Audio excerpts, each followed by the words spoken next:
About 5 years ago, I lived downtown in a major city in the US.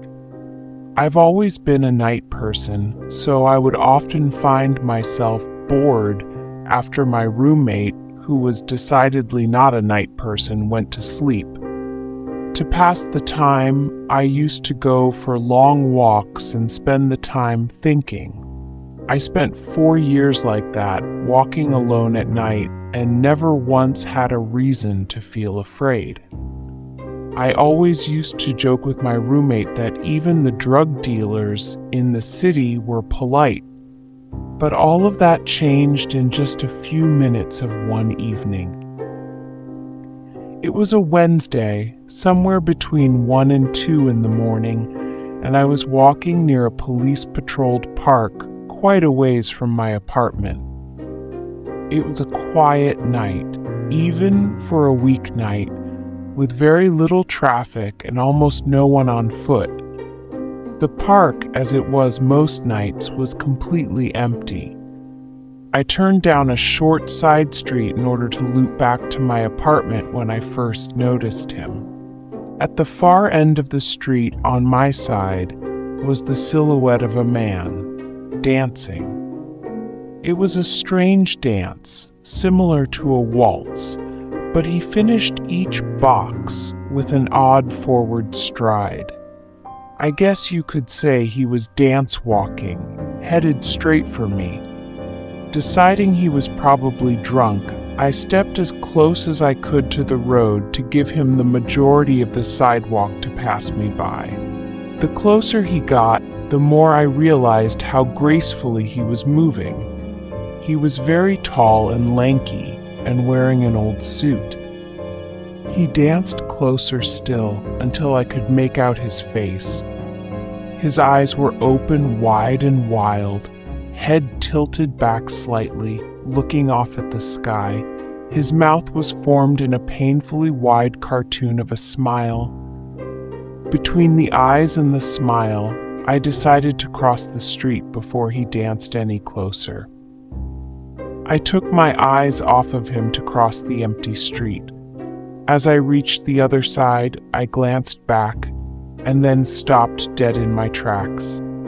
He had stopped dancing and was standing with one foot in the street, perfectly parallel to me. He was facing me, but still looking skyward, smile still wide on his lips. I was completely and utterly unnerved by this. I started walking again, but kept my eyes on the man. He didn't move. Once I had put about half a block between us, I turned away from him for a moment to watch the sidewalk in front of me.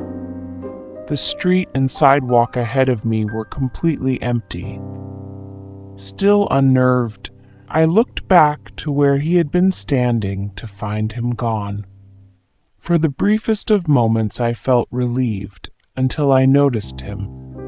He had crossed the street and was now slightly crouched down. I couldn't tell for sure due to the distance and the shadows, but I was certain he was facing me. I had looked away from him for no more than 10 seconds, so it was clear that he had moved fast. I was so shocked that I stood there for some time, staring at him, and then he started moving toward me again. He took giant, exaggerated, tiptoed steps, as if he were a cartoon character sneaking up on someone, except he was moving very, very quickly. I'd like to say at this point, I ran away, or pulled out my pepper spray or my cell phone or anything at all, but I didn't. I just stood there completely frozen as the smiling man crept toward me. And then he stopped again, about a car length away from me, still smiling his smile, still looking to the sky. When I finally found my voice, I blurted out the first thing that came to mind. What I meant to ask was, "What do you want?" in an angry, commanding tone.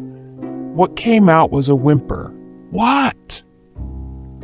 Regardless of whether or not humans can smell fear, they can certainly hear it.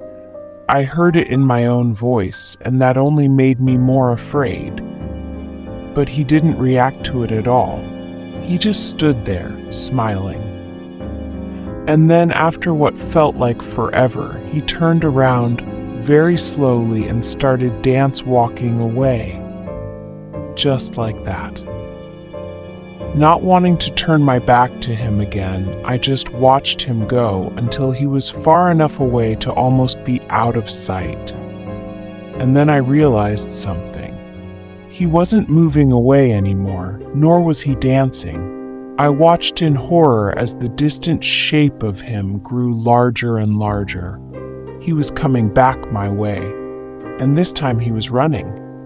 I ran too. I ran until I was off of the side road and back onto a better lit road with sparse traffic.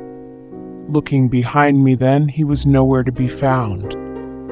The rest of the way home, I kept glancing over my shoulder, always expecting to see his stupid smile, but he was never there. I lived in that city for 6 months after that night, and I never went out for another walk. There was something about his face that always haunted me. He didn't look drunk. He didn't look high. He looked completely and utterly insane, and that's a very, very scary thing to see.